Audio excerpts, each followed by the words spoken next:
மா, பொண்ணு யாருன்னு தெரிஞ்சா கண்டிப்பா நீ இப்படி சொல்லவே மாட்ட. சரி, யாரு பொண்ணு?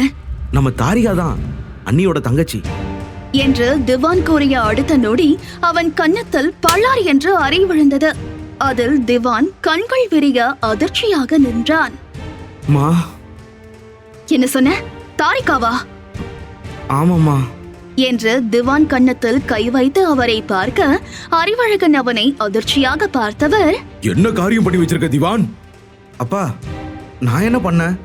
அம்மாவோட ஃப்ரெண்டு பொண்ணு தானே, அப்புறம் அண்ணியோட தங்கச்சி தானே, உங்களுக்கும் நல்லா தெரிஞ்ச பொண்ணு. இதுல என்ன தப்பு இருக்கு? தப்பு இருக்கு திவான். வேற யாராவது இருந்தா கூட சம்மதம் சொல்லிருப்பேன்.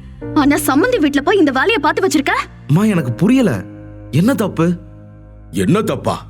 அது என்னோட ஃப்ரெண்டு வீடு மட்டும் இல்ல, அந்த வீட்ல நாம பொண்ணு எடுத்திருக்கோம். அவங்க பொண்ணை இப்படி லவ் பண்ணிட்டு வந்து நிக்கிறியே, அவங்க நம்மள என்னடா நினைப்பாங்க? நம்பி பையனை வீட்டுக்குள்ள விட்டதுக்கு இப்படி ஒரு வேலையை பார்த்து வச்சிருக்கான்னு தப்பா நினைக்க மாட்டாங்க? இது எங்களுக்கு தாண்டா அவமானம். என்ன இது புதுசா இப்படி ஒரு பிட்டு ஓட்டுறாங்க? நம்ம காதலுக்கு பின்னாடி எந்த பிரச்சனையும் வந்துடக்கூடாதுன்னு தானே அண்ணாவுக்கும் அன்னிக்கும் கல்யாணம் பண்ணி வச்சோம். இப்ப அதுவே நம்ம காதலுக்கு எவனா வந்து நிக்குது என்று வாயில் நகத்தை வைத்து கடித்தவாறு யோசித்தவன், அப்பா, அதெல்லாம் ஒண்ணும் இல்ல, அவங்க எல்லாம் யாரும் அப்படி நினைக்க மாட்டாங்க. நீங்களா கற்பனை பண்ணிட்டு பேசாதீங்க. இது அண்ணா கல்யாணத்துக்கு அப்புறம் வந்த காதல் இல்லப்பா, அதுக்கு முன்னாடியே வந்த காதல். Please help me, I am பாவம் என்று இருகரம் கூப்பி கெஞ்சினான். அப்போது உள்ளே வந்த திவானுடைய அண்ணன் மகிழன் அவனை பார்த்து சிரித்தவாறு அவன் அருகில் வந்து, என்ன தம்பி கெஞ்சிக்கிட்டு இருக்க என்று அவன் முதுகிலே ஒரு அடி வைத்தான். டேய், இப்பதாண்டா அந்த இடத்துல அடி வாங்கினேன், திரும்ப நீ வேற. அப்புறம் என்ன கேட்ட? கெஞ்சிட்டு இருக்கேனா? உங்களுக்கு கல்யாணம் பண்ணி வச்சதுனால தாண்டா நான் இப்ப கெஞ்சிக்கிட்டு இருக்கேன். ஒழுங்கா எனக்கு ஹெல்ப் பண்ணு. ரித்தியா போன் பண்ணி எல்லாம் சொன்னான். அப்பா, அம்மா, இப்ப எதுக்கு வேண்டான்னு சொல்லிட்டு இருக்கீங்க? மகி, சம்மந்தி வீட்டுல என்னடா நினைப்பாங்க? இவன் இப்படி ஒரு காரியம் பண்ணி வச்சிருக்கான். மா, இப்போ சம்மந்தி வீடுன்னு யோசிக்காதீங்க, தாரிகாவை மட்டும் யோசிங்க. தாரிகா நம்ம வீட்டு சின்ன மருமகளா வந்தா உங்களுக்கு சம்மதமா? இது என்னடா கேள்வி? தாரிகா நல்ல பொண்ணு, ரித்தியா மாதிரிதான். அவ வந்தா சந்தோஷம்தான். ஆனா இப்போ எப்படி போய் கேட்க சொல்ற? உலகரசி என்ன நினைப்பா? அதெல்லாம் ஒண்ணும் நினைக்க மாட்டாங்கம்மா. நம்ம வீட்டுக்கு உங்களுக்கு மருமகளா அவங்க ரெண்டாவது பொண்ணு கொடுக்க சம்மதம் தான் சொல்லுவாங்க. ரித்தியா சொன்னா அத்தையும் மாமாவும் என்ன நினைப்பீங்கன்னு தான் அவங்களும் வேண்டான்னு சொல்லியிருக்காங்க. நாம போய் பேசினா கண்டிப்பா சரின்னு சொல்லுவாங்க. அதை கேட்டு அறிவழகன் மாதவி இருவரும் யோசிக்க, மா, அப்பா, எனக்கு பிச்சை போடுங்க என்று இரண்டு கையை ஒன்றாக சேர்த்து ஆட்டி பிச்சை கேட்பது போல் கேட்டான் திவான். அதை பார்த்து சிரித்த மகிழன், டேய் சும்மாறா. திவானை முறைத்த மாதவி அறிவழகன் இருவரும், இப்ப கூட உன்னோட கொழுப்பு போகலல்ல, உன்னோட காதலுக்கு நாங்க சம்மதம் சொல்ல மாட்டோம், போடா. அதை கேட்டு, மாதவி, என்னடா?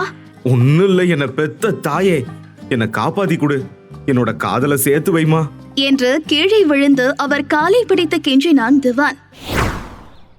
அடுத்த நாள் காலை தாரிகா சோகமாக ஆபீஸ் கிளம்பிக் கொண்டிருக்க, அப்போது உள்ளே வந்த ரித்தியா, ஏய், என்னடி கிளம்பிட்டு இருக்க? எங்க? வேற எங்க, ஆபீஸ்க்கு தான் என்று தன் போன் ஹேண்ட்பேக் எல்லாம் எடுத்துக்கொண்டு கூறினாள். அவளை பார்த்து சிரித்த ரித்தியா, சரி, அதுக்கே மூஞ்சி தூக்கி வச்சிட்டு இருக்க? வேற என்ன என்ன பண்ண சொல்ற?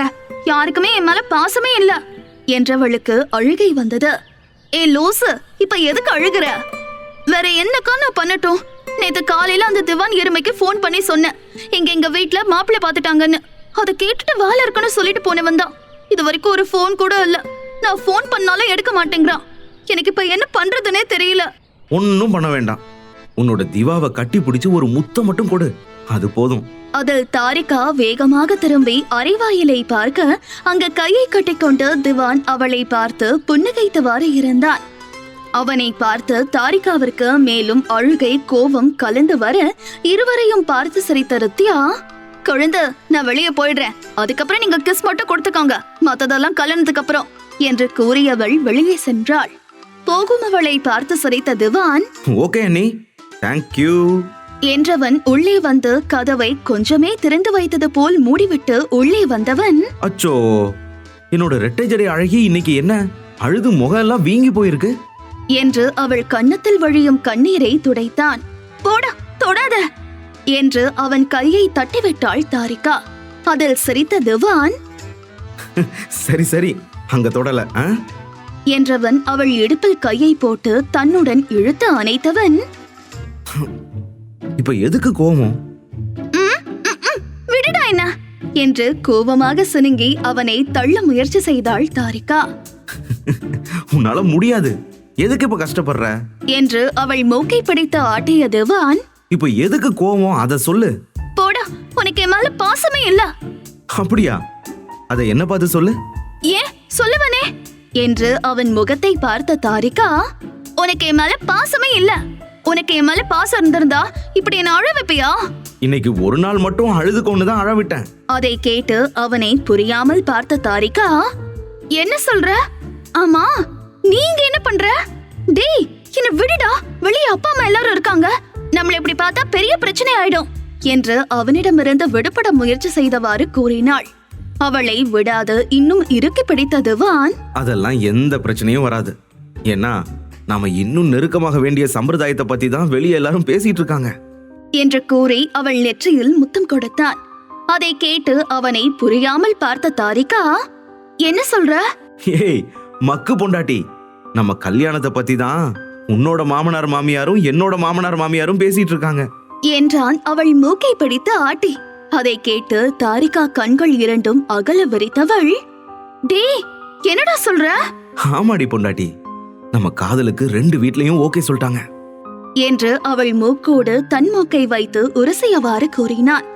அதை கேட்டு இன்னும் நம்ப முடியாமல், டேய் தள்ளுடா என்று அவன் முகத்தை பின்னால் தள்ளியவள், டேய் நிஜமாதான் சொல்றியா? அத்தை மாமா வந்திருக்காங்களா? எல்லாருக்கும் சம்மதமா? இல்ல நீ பொய் சொல்ற. ஏய், நான் ஏண்டி பொய் சொல்ல போறேன்? பொய் சொல்றவன் வெளியே அத்தை மாமா எல்லாரும் இருக்கும்போது நான் எப்படி உள்ள வந்திருப்பேன்? அப்புறம் அண்ணி எப்படி என்ன உன்னோட ரூம்குள்ள தனியா விடுவாங்க? அதையெல்லாம் கேட்டு மேலே பார்த்து கன்னத்தில் கை வைத்து யோசித்தவள், ஆமா இல்ல, அக்கா இப்படி அப்படி சொல்லிட்டு போனா? அவளை பார்த்து சிரித்த திவான் அவள் முகத்தின் அருகில் சென்று அப்படியே அவள் உதட்டின் மீது மென்மையாக தன் உதட்டை ஒத்தி எடுத்தான்.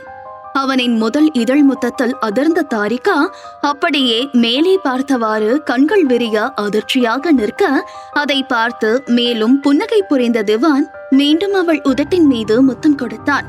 அதில் சுயநினைவுக்கு வந்த தாரிகா கண்ணை மூடி சிரித்தவள் கீழே குனிந்து கொண்டாள். அவளின் செயலை ரசித்த திவான் அவள் முகதாடையில் கையை வைத்து அவள் முகத்தை நிமிர்த்தி தன்னை பார்க்க வைக்க, அவள் முகமோ வெட்கத்தில் சிவந்து கிடக்க, அதை ரசித்த திவான் மெதுவாக அவள் உதட்டின் அருகில் நெருங்கினான்.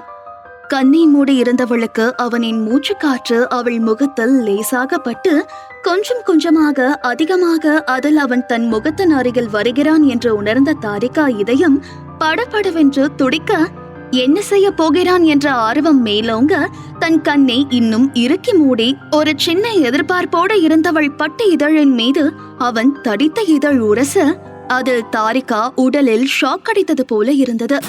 அதில் அவள் உடல் சிலிர்க்க, அவளை அணைத்திருந்த திவானுக்கு அதை உணர செய்ய, அதில் மெலிதாக புன்னகை புரிந்தவன் மெதுவாக அவள் மேலுதட்டிலிருந்து கீழுதட்டை மெதுவாக தன் உதட்டால் பிரிக்க, அதில் தாரிகா இதயம் மேலும் துடித்தது.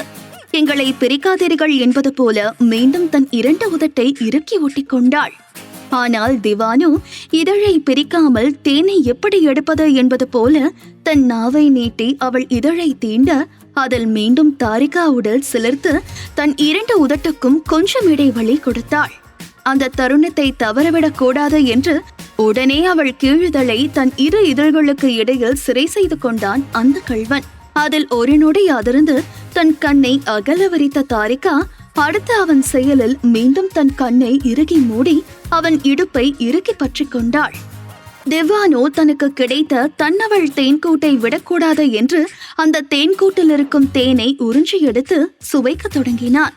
அந்த புது உணர்வை தாங்கிக் கொள்ள முடியாமல் நிற்க அவன் மீதே அவள் சாய்ந்து போக, அதில் இருவரும் கரைந்து அவர்கள் எல்லை அந்த இதழை தாண்டி வேறு எங்கும் செல்லவில்லை.